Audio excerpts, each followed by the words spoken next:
É de pequenino que se torce o pepino. Mas é também de pequenino que se ensinam as crianças a gerirem o seu dinheiro. Mas afinal, quais são os melhores investimentos para os mais novos? No mais recente episódio do podcast Manibar, vou partilhar consigo algo que todos devíamos aprender desde pequenos. Olá, o meu nome é Bárbara Barroso, sou especialista em educação financeira e finanças pessoais e sejam bem-vindos ao Manibar. Here we go. The dollar is our God. Olá, meus amigos, como é que vocês estão? Espero que estejam todos bem e de boa saúde. E hoje trago uma incrível, uma magnífica novidade que, claro, quem acompanha as nossas redes e também quem recebe as nossas comunicações por e-mail já soube.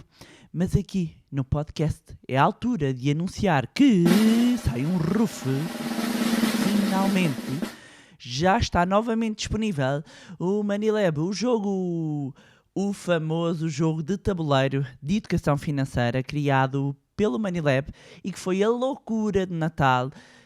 Está agora novamente disponível para encomenda e atenção, as unidades são limitadas, pelo que é melhor mesmo despacharem-se para garantirem o vosso jogo.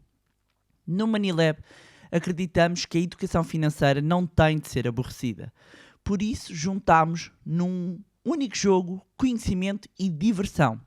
O Manilab juntou-se à empresa de brinquedos didáticos Science for You e resolveu criar Manilab o jogo. Um jogo que tem como objetivo estimular a literacia financeira nas crianças, jovens e também adultos. No Manilab, o jogo, os jogadores podem começar a tomar as suas próprias decisões de consumo, poupança e investimento. E quem fizer as escolhas financeiramente mais inteligentes ficará mais perto de alcançar a vitória. No caminho, os jogadores vão encontrando também várias surpresas. Este jogo de tabuleiro é destinado a todas as idades e de uma forma descontraída, dinâmica e divertida. O Manilab, o jogo, procura assim incentivar os jogadores a tomarem melhores decisões financeiras. Podem encontrar o link direto para a nossa loja online na descrição deste episódio. Um ótimo momento agora também para o Dia Mundial da Criança, também para as férias em família ou mesmo serões e fins de semana de diversão com todos. O Manilab deixa assim um convite, divirtam-se enquanto aprendem com o jogo do Manilab. E já sabem, a educação financeira não tem de ser aborrecida e este jogo é mais uma prova disso mesmo. E por falar em educação financeira, diversão, famílias, crianças, o episódio de hoje casa na perfeição com tudo isto. E é no fundo uma resposta a uma das perguntas, sobretudo de pais, avós, tios, padrinhos, que mais me fazem. Bárbara, qual é o melhor investimento para os mais novos? E sabem, a resposta é simples. É simples, é direta e querem que eu vos dê já? Eu dou. E dou sob o mote de um programa que tivemos durante muitos anos, exatamente para crianças e jovens. E o mote é: a chave do sucesso está na educação financeira. Sim, isso mesmo. O melhor investimento que podem dar às vossas crianças é a educação. Educação a 360 graus, no seu todo, plena. Educação como cidadão, educação de escola, de conhecimento e sendo específica, porque eu já dei aulas exatamente de educação financeira do primeiro ano, sim, da primeira classe até à universidade, por isso já apanhei aqui a cadeia toda, desde que começam a aprender a escrever até quando se lançam no mercado de trabalho e, claro, também depois dessa fase, não é? Até séniores, sim, também já demos formação em universidades séniores, mas adiante que hoje aqui o foco são as crianças. A educação financeira é fundamental e é a base antes de pensarmos no que quer que seja quando falamos de investimentos. E eu sou uma defensora acérrima há muitos anos. Aliás, ainda recentemente numa entrevista que dei à Forbes, voltei a reforçar este ponto. E para entenderem, sou quase 2 décadas a falar deste tema.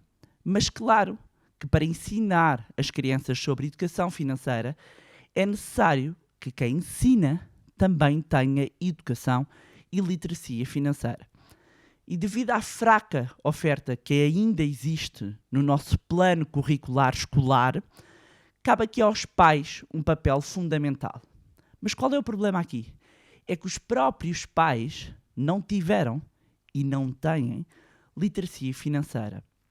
Por isso, há aqui uma camada importante a colmatar. Há bases importantes não só para a vida dos próprios adultos, como também para os jovens e crianças. E já agora, para quem tem interesse em colmatar esta lacuna de uma forma estruturada e, no fundo, transformar a sua vida financeira e até da sua família, dizer que vamos ter novidades em breve relativamente ao nosso curso do Zero à Liberdade Financeira. Quem quiser saber mais informações, basta inscrever-se na lista de espera, cujo link está na descrição também deste episódio.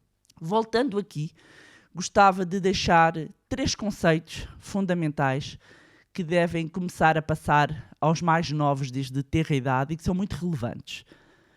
Primeiro deles, a diferença entre poupar e investir. Falamos muitas vezes quase como se fosse a mesma coisa, mas não é. Poupar é basicamente guardar dinheiro, colocar de parte. Investir é quando nós aplicamos as nossas poupanças. Significa que estamos a criar património, estamos a multiplicar o nosso dinheiro. E é muito importante que até se possam criar 2 mielheiros. Um mielheiro que tem como objetivo o poupar, ou seja, olhar aqui para a poupança numa lógica mais de desejo de curto prazo, e o investir numa lógica mais de longo prazo, ou seja, algo que eu tenho tempo para investir, passa a redundância, colocar as minhas poupanças e ter o tempo aqui a multiplicá-las. Outro conceito muito importante é o agente corrosivo da poupança. Falo da inflação. A inflação que recentemente e no último ano todos nós acabámos por sentir que afinal não se trata apenas de um conceito macroeconómico, que a inflação afeta sim o nosso bolso e que significa que ela vai corroendo, por isso é que eu lhe chamo o agente corrosivo da poupança, vai corroendo o dinheiro que está parado. E, portanto, o grande problema da poupança, e não do investimento, é que se nós temos o nosso dinheiro parado, significa que ele vai perdendo valor ao longo do tempo. Outro conceito muito importante para nós passarmos às nossas crianças é o fermento do dinheiro. Temos o agente corrosivo, não é? E temos também o fermento do dinheiro. E falo dos juros compostos. Aquilo que Einstein definiu como a 8ª maravilha do mundo.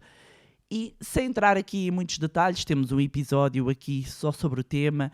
No meu livro Ponha o Seu Dinheiro a Trabalhar para Si, falo muito deste tema. No curso então nem se fala. É importante entender a diferença básica entre juros simples e juros compostos. E quanto mais cedo for entendido, melhor. Porque vai-se entender também a importância do tempo trabalhar a nosso favor. Mas de uma forma simples, nos juros simples, passo novamente a redundância, a taxa é aplicada sobre o valor inicial. Nos juros compostos, os juros incidem sobre os próprios juros, isto é, os juros aplicados ao montante de cada período. E neste caso, acaba por haver aqui um crescimento exponencial, é o que se chama de juros, do cálculo de juros sobre juros. Claro que há muito mais conceitos que são importantes, que são relevantes, mas eu gostava que destacar estes 3, que já mesmo para alguns adultos são conceitos que ou não conhecem ou descobriram-nos apenas na idade adulta. Quando nós passamos às nossas crianças, eles entenderem isto, vão entender também a importância do investirem e do investirem de forma consistente, regular e ao longo do tempo. Muitas vezes, quando falamos em investir para crianças, muitas pessoas pensam logo naquelas contas de poupança criança. E, meus amigos, até ao dia de hoje, eu não vi nunca nenhuma opção interessante. E pode ser que me surpreendam. E não é surpreenderem com milheiros e com ofertas. É com rentabilidade mesmo.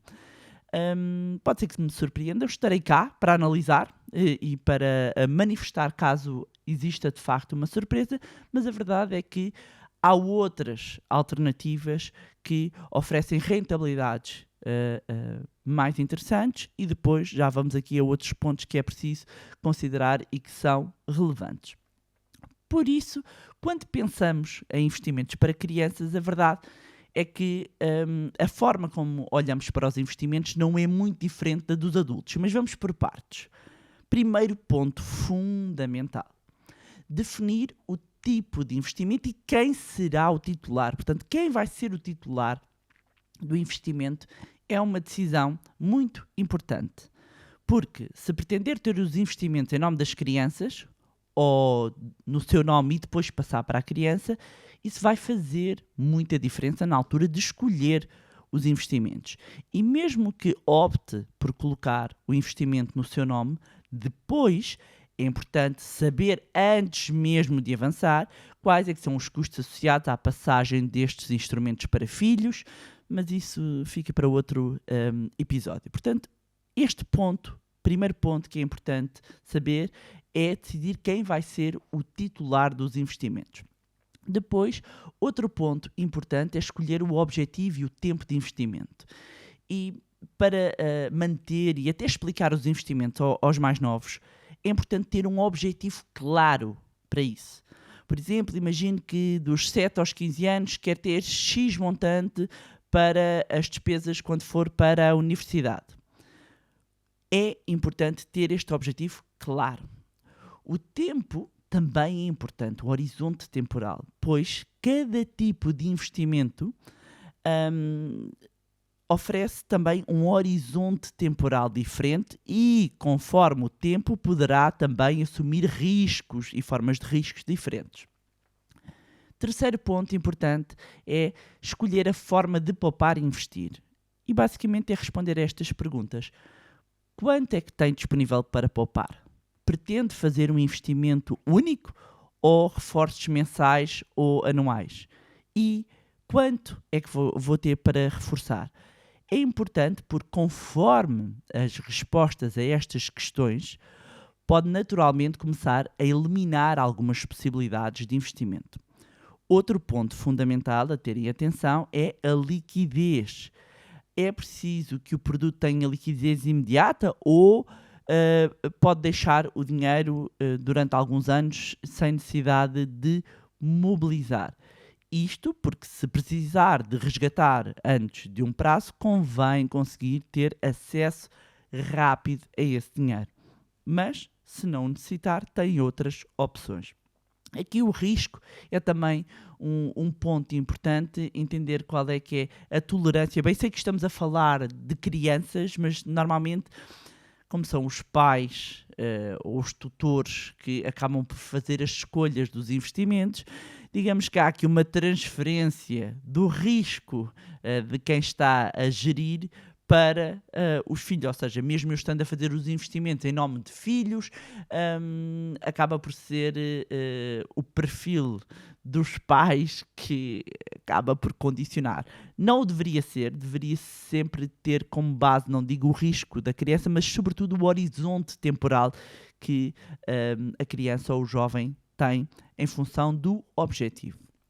Posto isto, então, quais é que são as alternativas? E vou começar por indicar aquelas que são mais conservadoras, que apresentam menor risco. Começando pelos depósitos a prazo, as contas a prazo. Há contas, efetivamente, como eu há pouco estava a dizer, destinadas a crianças e a jovens, mas não precisam de ser necessariamente estas. A verdade é que, com o aumento dos juros, devagarinho, ali muito devagarinho, os bancos começam a aumentar a remuneração dos seus depósitos a prazo e, quando falamos de depósitos a prazo, estamos a falar de instrumentos com capital garantido e que estão assegurados também pelo Fundo de Garantia de Depósitos. Depois temos os velhinhos certificados de aforro, mas que voltaram aqui a estar na berlinda, sobretudo exatamente com este ciclo de subida das taxas de juros. Tem capital garantido, um prazo máximo de 10 anos, tem prémios de permanência, pode subscrever com um mínimo de 100 euros. Tem por base, depende da evolução da taxa Euribor e tendo em conta a evolução da Euribor, neste momento os certificados da Forro já estão no seu teto máximo de 3,5% brutos nestas alturas. Os menores até podem ser titulares e ter uma conta da Forro em seu nome, mas em regra estão impedidos de mexer nesse dinheiro antes da maioridade, ou seja, dos 18 anos. Depois temos os certificados do Tesouro Poupança Valor, que vieram substituir os Poupança Crescimento, e para quem tem montantes menores para investir, riscos semelhantes, embora com um nível de liquidez diferente, existem também estes instrumentos de poupança. O montante mínimo, neste caso, são 1.000 euros e o prazo do instrumento são 7 anos. Aqui o rendimento está um pouco diferente. Pagam os juros anuais a uma taxa crescente que varia de 0,7% a 1,6% brutos, e a partir do segundo ano a taxa de juros pode ser majorada em função do crescimento do PIB. No caso dos certificados do Tesouro Poupança Valor, não é possível mexer no dinheiro no primeiro ano e neste instrumento não pode ficar no nome de menores, teria de ficar no nome dos pais. Depois temos os PPR, Planos Poupança Reforma, que embora tenham este nome, a verdade é que pode colocar como beneficiário ou há mesmo fundos de PPRs que permitem abrir a conta em nome do menor, mas também tem os pais ou os representantes legais como titulares. E até aos 18 anos são os pais ou os representantes legais que tomam as decisões. E depois a partir daí já será o jovem maior de idade. É importante entender que há diferentes tipos de PPRs, quer sob a forma de seguro, quer sob a forma de fundo de investimento, e é necessário perceber o risco implícito. Não é tudo a mesma coisa. Muita atenção. Aliás, ainda recentemente estava a falar com alguns alunos sobre este tema e sobre como se pode utilizar o PPR de uma forma inteligente, porque efetivamente há muitas pessoas que até têm PPRs, muitos que foram impingidos pelos bancos, sim, a palavra não é ao acaso, e as pessoas mantêm ou instrumentos que não são interessantes, basicamente não têm estrutura, não têm uma estrutura, não têm um processo, não têm uma estratégia de investimento, portanto têm assim uns instrumentos random e os PPRs é um desses casos. Depois, outra alternativa tem a ver com fundos de investimento ou os ETF, Exchange Trade Funds, e para os pais que estão dispostos a arriscar um pouco mais, ou seja, vamos considerar pelo menos, no mínimo, 5 anos de prazo de horizonte temporal até o objetivo. E reparem, não é, Bárbara, então significa o quê? Que o meu filho tem 10, o objetivo é aos 18, vou pôr isto, é o melhor. Eu não estou a dizer isto. Porque se não tem tolerância a determinado tipo de risco, isto pode não fazer sentido. Estou a dar opções para que, no mínimo, porque tenho um prazo de 1 ano, faz sentido assumir muito risco? Não faz muito sentido. Mas quer assumir? Quem sou eu, amigos? Quem sou eu? Faz sentido? Não. Mas vocês querem? Querem, não é?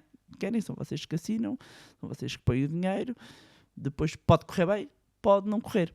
Quando nós estamos a olhar para os investimentos, nós estamos sempre a procurar obter a melhor e a maior rentabilidade com a menor unidade de risco possível. É sempre isto que procuramos, não é?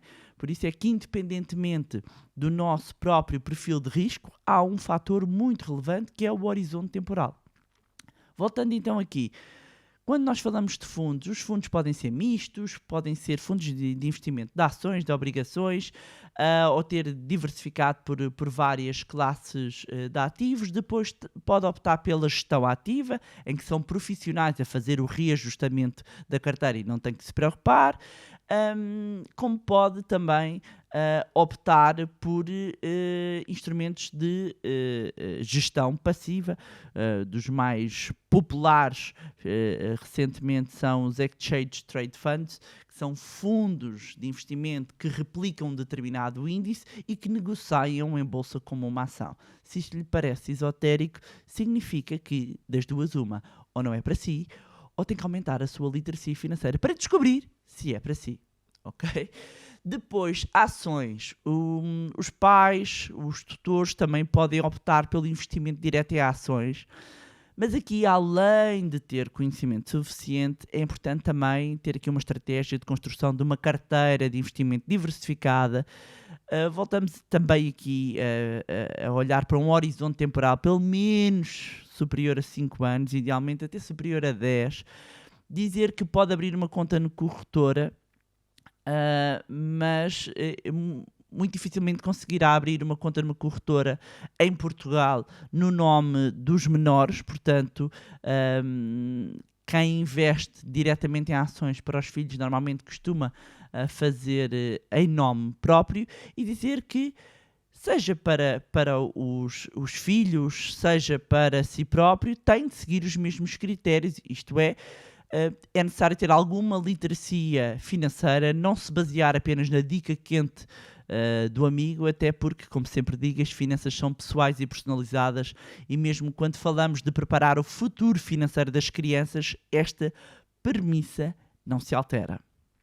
E como vê, são muitas opções, mas acima de tudo é importante ter o hábito de falar de dinheiro com os pequenos, com os mais jovens, com as crianças, passar-lhes conceitos de literacia financeira, incutir-lhes hábitos de poupança e investimento. Não é só guardarem esse dinheiro, ou mesmo que invistam, depois chegam aos 8 anos, entregam-lhes ali com um lacinho e eles estouram tudo em 2 meses. E porquê?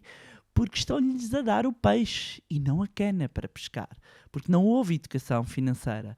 E este é um ponto muito importante. Quanto mais cedo ensinarmos as nossas crianças, os nossos jovens, sobre a forma como devem gerir as suas finanças pessoais, maiores as probabilidades de termos futuros cidadãos financeiramente mais responsáveis. E pronto, era isto, tinha para vos trazer mais um magnífico episódio do podcast. Relembrar que já está disponível então Money-Lab, o jogo que vai pôr toda a família com os óculos da riqueza. E quando forem jogar vão entender como é bom ter os óculos da riqueza. O que é que eu quero dizer com isto? Tem que jogar. Garantam já o vosso jogo, temos unidades limitadas, portanto, se querem receber em vossa casa, têm de se apressar. Aproveitar, como sempre, para deixar também um agradecimento pelo vosso carinho, pelas vossas mensagens, pelas partilhas que continuam a chegar. Um beijinho também para os meus alunos, e continuam a chegar todos os dias, feedbacks de vários processos de transformação, e é incrível ver o vosso progresso. E por falar, é incrível, também temos aí mais novidades incríveis a caminho, por isso não se esqueçam de subscrever a nossa newsletter do Money-Lab para não perderem nada. Encontram também o link na descrição deste episódio. Já sabem que podem continuar a acompanhar-nos nas nossas redes sociais, Facebook, Instagram, LinkedIn, juntarem-se ao nosso grupo no Telegram, e mais uma vez não se esqueçam de subscrever o podcast através da plataforma onde estiverem a ouvir. Se gostaram do conteúdo e acham que vai ser útil a outras pessoas, partilhem. Quanto a nós, encontramos-nos no próximo Money Bar. Here we go. Honey,